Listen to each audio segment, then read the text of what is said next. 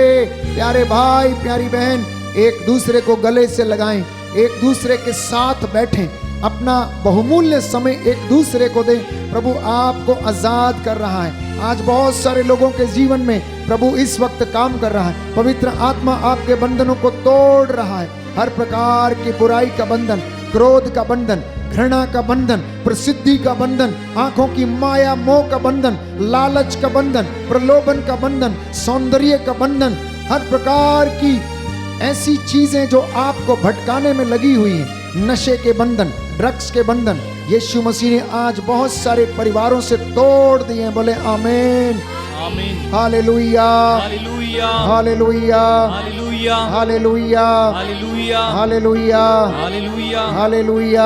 Hallelujah. दोनों हाथों को जोड़ना, एक प्रार्थना हम गीत के रूप में गाएंगे। इस मेरे घर को स्वर्ग बना दे, मैं कुछ और ना मांगूं, मेरे घर को स्वर्ग बना दे। आज आपकी यही प्रार्थना होनी चाहिए। जो लोग मेरे साथ इस वक्त ऑनलाइन प्रार्थना में अपनी वेदी के सामने बैठे हैं, या इस संस्कार को आप देख रहे हैं इस वेदी पर, या आप मेरे साथ प्रार्थना में एक मन है एक प्राण है, तो इस गीत को अपने हाथों को खुला छोड़कर गाना और प्रभु की दुहाई देना। आपका घर स्वर्ग बन जाएगा। प्यारे भाई प्यारी बहन,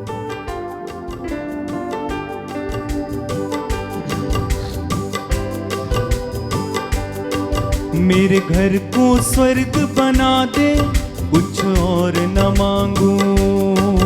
मेरे घर को स्वर्ग बना दे, कुछ और न मांगो। मेरे घर को स्वर्ग बना दे, कुछ और न मांगू।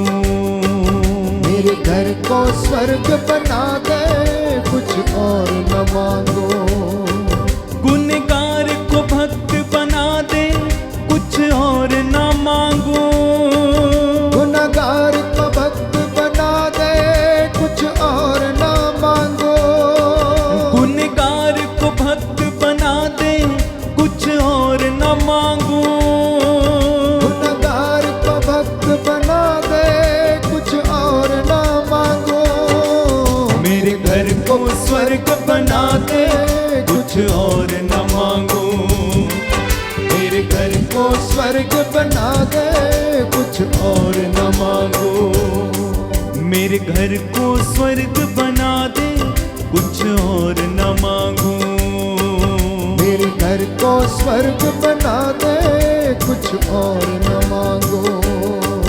गुनहगार को भक्त बना दे, कुछ और न मांगू। गुनहगार को भक्त बना दे, कुछ और न मांगो। गुनहगार को भक्त बना दे, कुछ और न मांगू। गुनहगार को भक्त बना दे, कुछ और न मांगो। मेरे घर को स्वर्ग बना दे, कुछ और न मांगू। मेरे घर को स्वर्ग बना दे, कुछ और न मांगो। द्वार तेरे हैं, मैं हूँ आया। द्वार तेरे में मैं हूँ आया। अपना परिवार तुझे चढ़ाया।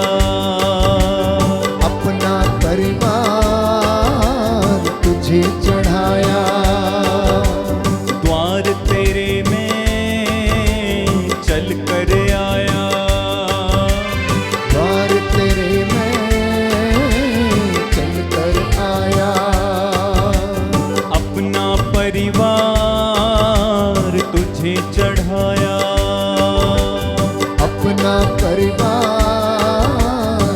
तुझे चढ़ाया।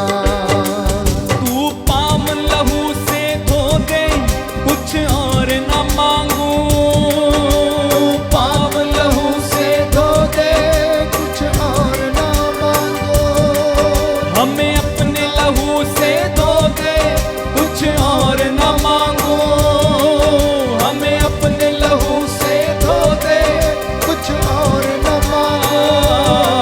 मेरे घर को स्वर्ग बना दे, कुछ और न मांगू।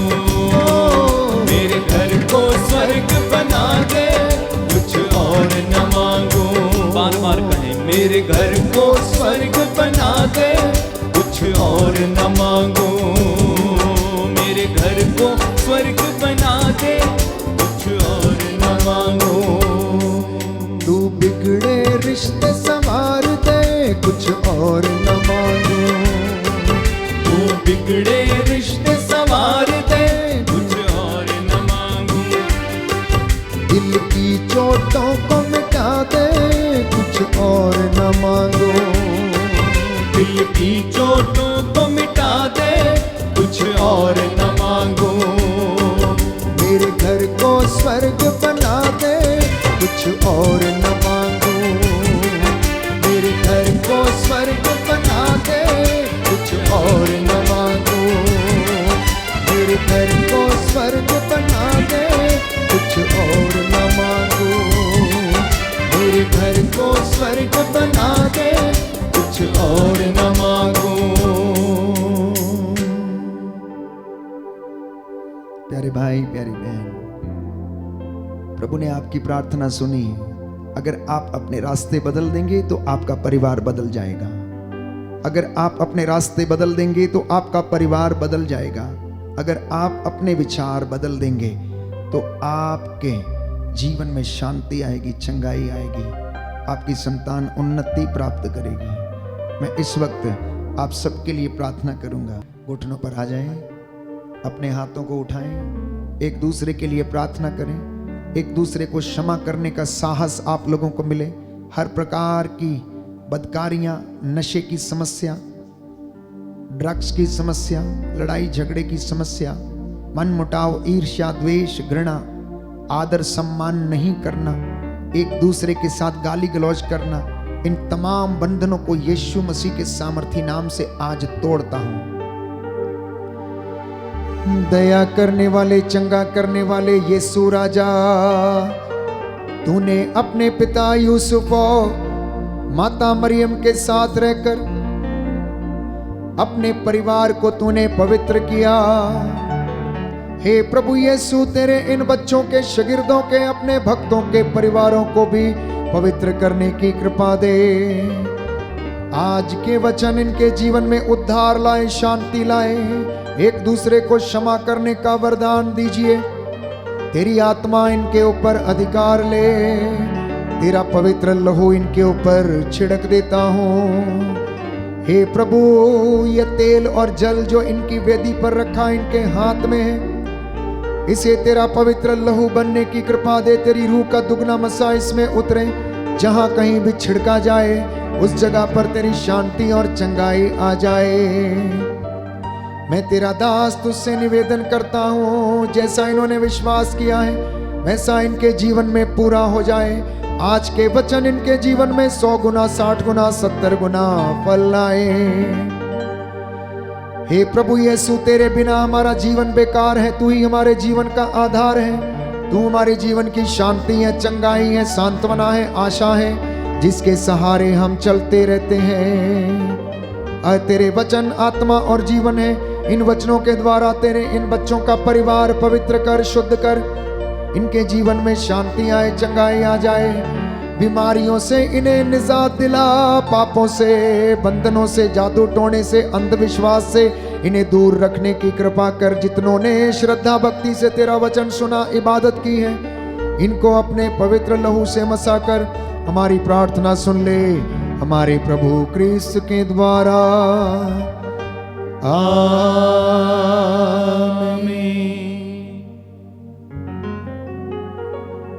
पवित्र परम प्रसाद की आराधना हो, स्तुति हो, महिमा हो सदा सर्वदा। पवित्र परम प्रसाद की आराधना हो, स्तुति हो, महिमा हो सदा सर्वदा। पवित्र परम प्रसाद की आराधना हो, स्तुति हो, महिमा हो सदा सर्वदा। सदा सर्वदा।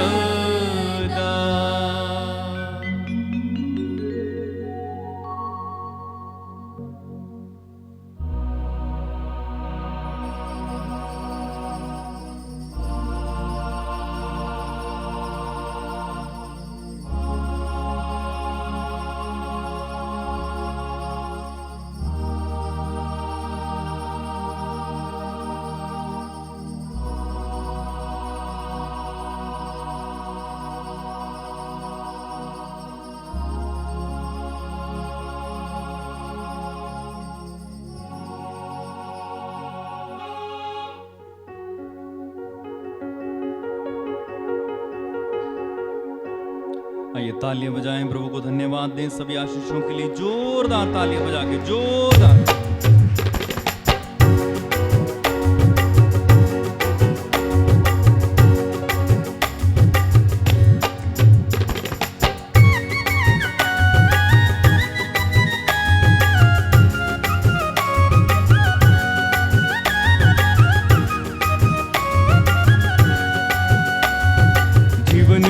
मोर डोंगा है, पाप रूपी समुंदर मांझे।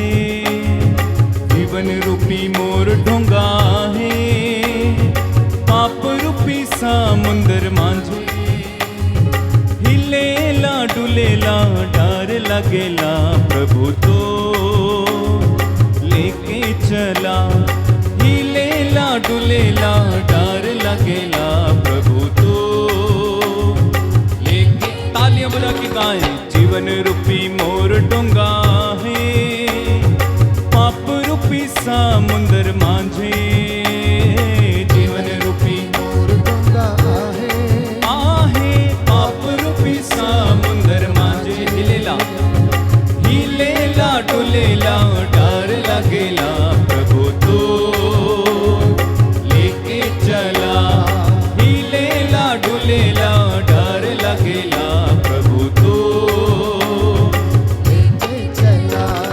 जेखन तुर चला मन डोंगा में जात रहे। आंधी तूफान आइला, आंधी तूफान आइला। संकट के समय में शांति देवेला, प्रभु तो लेके चला। संकट के समय में शांति देवेला, प्रभु तो। एक साथ गाएंगे। जीवन रूपी मोर डोंगा आहे, पाप रूपी समुंदर मांझे। जीवन रूपी मोर डोंगा आहे, पाप रूपी समुंदर मांझे। हिलेला डुलेला डर लगेला, प्रभु तो लेके चला। प्रभु तो लेके चला। बोलो प्रभु यीशु मसीह के नाम की जय। सबको जय यीशु की। जय यीशु की।